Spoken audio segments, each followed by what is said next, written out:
India versus Sri Lanka দ্বিতীয় test ম্যাচের প্রথম দিনের খেলা শেষ হয়ে গেল। টিম ইন্ডিয়া 300 রান করে নিল 5 উইকেট হারিয়ে। অসাধারণভাবে সেঞ্চুরি করে নিল আবারও দেবদত্ত পাডিক্কাল। দেবদত্ত পাডিক্কাল কি খেলছে ভাই, কি খেয়ে ব্যাটিং করতে নামছে, সত্যি অবাক লাগছে তার ব্যাটিং দেখে। 3 নম্বরের যে পজিশনটা মনে হচ্ছে 3টে ইনিংস খেলার পরই সে পাক্কা করে নিয়েছে, তাকে আর সরাবার মতো কোনো প্লেয়ারই নেই, এইরকম দেখে মনে হয়ে গিয়েছে। এখন 100% জায়গাটা পাক্কা করে নিল দেবদত্ত পাডিক্কাল মনে হচ্ছে বন্ধুরা। প্রথম টেস্ট ম্যাচের প্রথম ইনিংসে 167 রান করেছিল, দ্বিতীয় ইনিংসে করেছিল 44 রান, আর দ্বিতীয় টেস্ট ম্যাচের প্রথম ইনিংসে করে নিল আজকে 117 রান 193 বল খেলে। তার জন্য অনেক বড় একটা হাততালি। জবরদস্ত ফর্মে আছে, দারুণ ক্রিকেট খেলছে, তার ব্যাটিং দেখেই মজা লাগছে।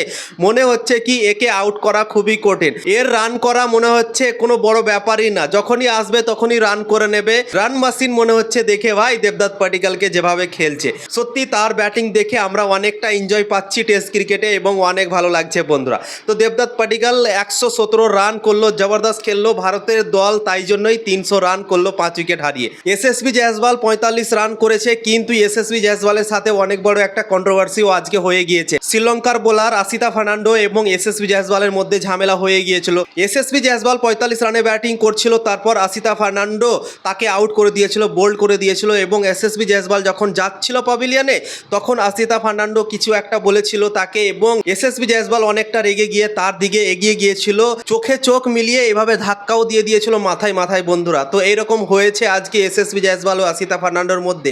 তো ম্যাচ রেফারি আমার মনে হয় কিছু একটা সিদ্ধান্ত নিতে পারে এই দুজনকে নিয়ে। যখনই দুই প্লেয়ারের মধ্যে মাঠের মধ্যে ঝামেলার সৃষ্টি হয়, যদি শরীর ছোঁয়াছুঁই হয়ে যায়, তাহলে কিন্তু ম্যাচ রেফারি সেটাকে নিয়ে ভাই অনেক বড় সিদ্ধান্ত নেয়। তো এই দুজনকে নিয়েও আমার মনে হয় সিদ্ধান্ত নিতে চলেছে বন্ধুরা। তো এসএসবি জয়সওয়াল 50 পূরণ করতে পারলো না, 5 রানে তার 50 মিস হয়ে গেল, এবং তারপর শুভমান গিল ব্যাটিং করতে নেমেছিল 4 নম্বরে। শুভমান গিল 50 রান করে আউট হলো।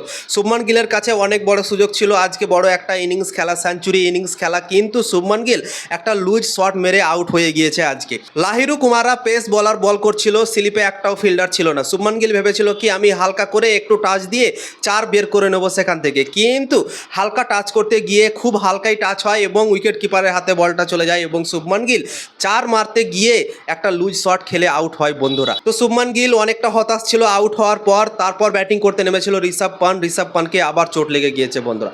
ঋষভ পান্তের হচ্ছে কি ভাই, যখনই টেস্ট ক্রিকেটে সে নামছে তার কোনো না কোনো সমস্যাই হচ্ছে, চোট মনে হচ্ছে তার পিছু ছাড়তে চাইছে না। তো আজকে ঋষভ পান্ট মাত্র 3 রান করে রিটায়ার্ড হার্ট হয়ে বাইরে চলে গিয়েছে। দেখার বিষয় হবে কালকে সে ব্যাটিং করতে নামছে কি নামছে না। তারপর রবীন্দ্র জাদেজা নেমেছিল, সেও 43 রান করেছে, এবং এইভাবে টিম ইন্ডিয়া আজকে 300 রান করলো 5টা উইকেট হারিয়ে। এবং শ্রীলঙ্কার তরফ থেকে আসিতা ফার্নান্ডো 3টে উইকেট নিয়েছে, ভালো বোলার হয়ে উভরেছে শ্রীলঙ্কার তরফ থেকে বন্ধুরা।